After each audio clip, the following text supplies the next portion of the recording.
As you can see in our head coach, it starts with him.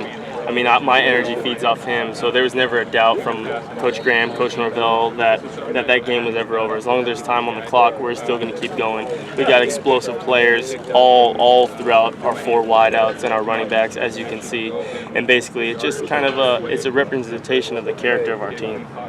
When you look at that play, the Hail Mary is a pretty low percentage play, I would say. Yeah. Just talk about all the pieces kind of having to fall into place. Yeah, I mean, it's definitely not a really high percentage throw for a quarterback. It was my first one, so I like to consider it beginner's luck, being 1 for 1 on Hail Marys. But basically, the object of that throw is basically give us a chance. Just give us a chance. You don't want to throw it out of bounds. You don't want to throw it too short.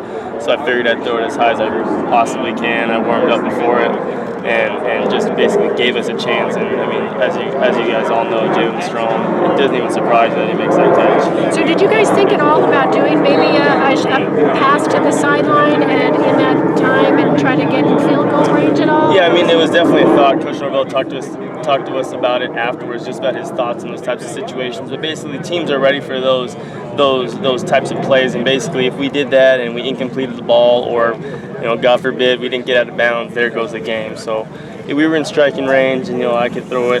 They knew I can throw it. Get to the goal line from there, and that was that. And now you guys have to turn right around and start preparing for Stanford. Does it really help to have an extra week for them, considering coming off an emotional win like that, where there might be a little hangover? Oh yeah, absolutely. I mean, Coach did a great job of the hangover is gone. We're focused on beating Stanford, because if any team leaves a salty taste in our mouth, it's them. They took it away from us last year, and basically getting this extra week of recovery, extra week of film work while they're, I think they still have a game this week. It's just kind of a leg up, and we can feel more confident going into Stanford. I mean, obviously the bye week is always good for injuries, but as hot as you've been playing in the offense, I mean, is the bye week maybe come in not great spots? Oh no, I think if you ask those big boys up front, they're saying hallelujah for those bye weeks, getting as much ice tub, ice, stem, everything you possibly can, because we got a lot of veterans on the offensive side of the ball, and some of those defensive guys are a little more fresher, so maybe that might affect them. They might want to get back on the field, but for us,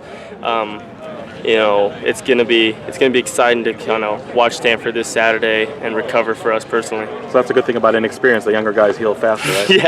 yeah, I know. Some of the younger guys, they're in the weight room in the morning jumping around. We're like, boy, definitely those days are over for me. I know people talk about, for a quarterback, most improvement happens game 1 to game 2. How much of a leap do you feel like you made his first second start? Yeah, absolutely. I was actually talking to my high school coach about that. He was telling me that before. I did the same thing my first year, or my senior year, had a really big improvement from my first and second game. But basically, it's just kind of a mindset going into the game, having that first start underneath my belt, having the guys just that much more confident in me, being able to disperse the ball, or run the ball effectively and kind of lead the team. And basically, I think every week from here on out, you just kind of gain more and more confidence. I mean, you see a guy like DJ Foster, who's been playing for 3 years. I kind of feed off his energy. Now I'm just kind of learning from some of the veterans who have that much game time experience.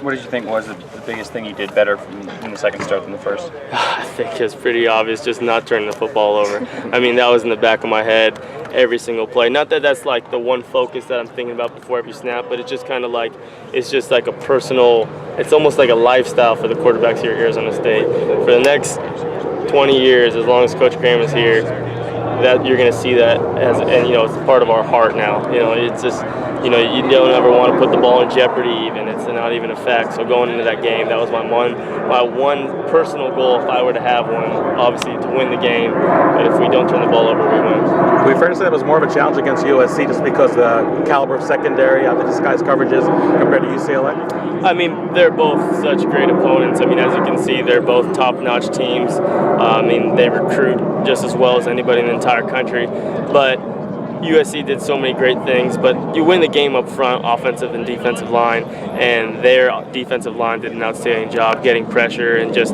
for a team who doesn't pressure a lot, those guys up front made plays. So, but like I said, I can't say enough about our offensive line, just giving me 2.5, 3 seconds on just about every pass play, and then obviously our run game didn't get going, but it was enough to win. Yeah, so speak of the run game, obviously you want the offense to be balanced, but was it really just a lot of the scheming that UCLA and USC threw at you guys to really shut down the running game and dare you to pass?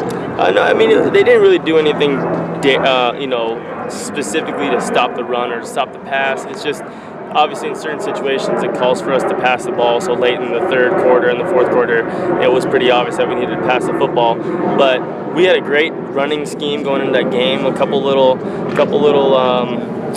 miscues as far as just the slightest, when you play against such a great team, just the slightest adjustments can stop the run. So going into this Stanford game, we're going to be back to our hard nose running the football.